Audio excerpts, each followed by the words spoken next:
પ્રાણ પ્રતિષ્ઠાની પૂર્વ સંધ્યાએ ભાવનગર શહેરમાં ભાજપ આયોજિત રામ મહોત્સવ ઉજવાશે. ગુજરાત પ્રદેશ અધ્યક્ષ સી.આર. પાટીલ રહેશે હાજર. ભાવનગરમાં રામોત્સવ અંતર્ગત શહેર ભાજપ પ્રમુખ અભયસિંહ ચૌહાણની અધ્યક્ષતામાં પત્રકાર પરિષદનું આયોજન કરવામાં આવ્યું હતું. શહેર ભાજપ પ્રમુખે કાર્યક્રમની રૂપરેખા આપી હતી. ભગવાન શ્રી રામની મૂર્તિ પ્રતિષ્ઠાની પૂર્વ સંધ્યાએ શહેર ભાજપ દ્વારા રામોત્સવનું આયોજન કર્યું હતું. તેની રૂપરેખા આપતા અભયસિંહે જણાવ્યું હતું કે કાર્યક્રમ શહેરના રૂપાણી સર્કલથી આમદભાઈ ચોકમાં થવાનો છે, જેમાં નગર પ્રાથમિક શાળાના 1551 બાળકો કેસરી ધોતી તેમજ ખેસ આભૂષણ અને બાણ ભાથુના પહેરવેશ સાથે નીકળશે. ધોરણ 6 થી 8 સુધીના બાળકોનો સમાવેશ આ મહોત્સવમાં કરવામાં આવ્યો છે. બાળકોને એનર્જી ડ્રિંક તેમજ અન્ય સુવિધાઓ પણ આપવામાં આવશે. વધુમાં શહેર પ્રમુખે જણાવ્યું હતું કે છેલ્લા એક અઠવાડિયાથી ભાજપ પ્રત્યે કાર્યકરો તન મન ધનથી આ મહોત્સવની તૈયારીઓમાં લાગી ગયા છે. શહેરના પ્રત્યેક જાણીતા અને પ્રાચીન મંદિરોની સ્વચ્છતા સુશોભનમાં ભાજપના કાર્યકરો જોડાઈ રહ્યા છે. આમંત્રણ સમિતિ દ્વારા ભાવનગરના સંતો, મહંતો, પૂજારીઓ તેમજ સામાજિક શૈક્ષણિક સંસ્થાઓના નિમંત્રણો પાઠવવામાં આવી રહ્યા છે. Reporting by Hiren Bhayani, Bhavnagar. વેશભૂષા સાથે લોકોને દર્શન કરાવવાના છે. સાથે સાથે ભગવાન શ્રી રામના ભજન, કીર્તન, ધૂન આ પણ થવાનું છે.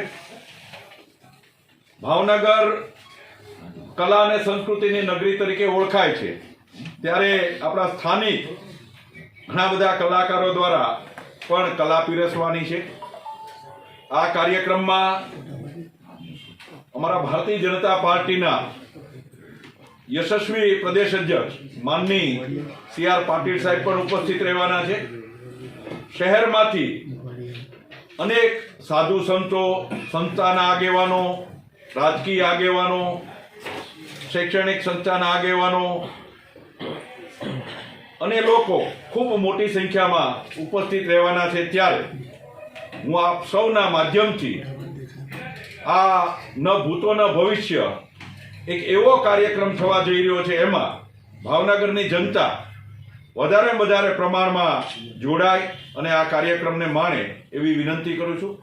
આપણા દેશના પનોતા પુત્ર અને વૈશ્વિક નેતા આદરણીય મોદીજીના હસ્તે જ્યારે 22મીએ ભગવાન રામની પ્રતિષ્ઠા થવા જઈ રહી છે, ત્યારે ભાવેનું પણ ક્યાંય પાછળ ન રહી જાય એના માટે થઈ અને પાર્ટી સંગઠન દ્વારા અને સમગ્ર ભારતીય જનતા પાર્ટીની ટીમ અને શહેરના લોકો, અનેક કાર્યકર્તાઓ, અનેક સામાજિક આગેવાનો આમાં જોડાયા છે.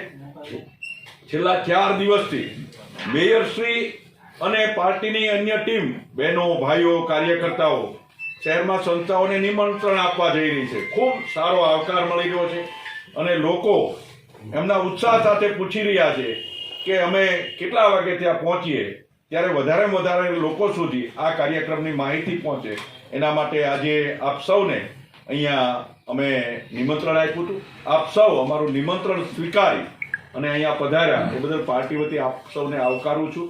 હું પુનઃ એકવાર કહું છું, 21 તારીખ રવિવાર, સમય સાંજે 6:30 સ્થળ રૂપાણી સર્કલથી આતાભાઈ વચ્ચેનો રસ્તો, ત્યાં આ કાર્યક્રમ થવાનો છે.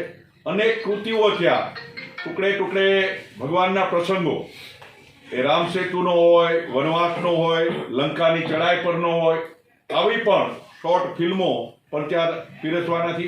અનેક નામી અનામી કલાકારો પણ અહીંયા આવવાના છે. ત્યારે આપણે સૌ આ એક યાદગાર પ્રસંગમાં આપણે સહભાગી થઈએ એટલી જ વિનંતી. આ કાર્યક્રમની મુખ્ય એન્ટ્રી રૂપાણી સર્કલથી જે અવાય છે, જવાહર મેદાનમાં વાહનો પાર્ક કરી અને જ્યાં દેરાસર છે ત્યાંથી આતાભાઈ ચોક તરફ આવવાના રસ્તા ઉપર છે. આ બાજુ રિલાયન્સ મોલથી જવાહર મેદાનમાં વાહનો પાર્ક કરી ત્યાંથી પણ ચાલીને આવી શકે એવી વ્યવસ્થા એક ગોઠવવાનો પ્રયાસ છે. સામે સિંધુનગરથી આતાભાઈ બાજુ જે આવવાનો રોડ છે ત્યાંથી પણ આવી શકાય એવી વ્યવસ્થા કરવાનો પ્રયત્ન કર્યો છે.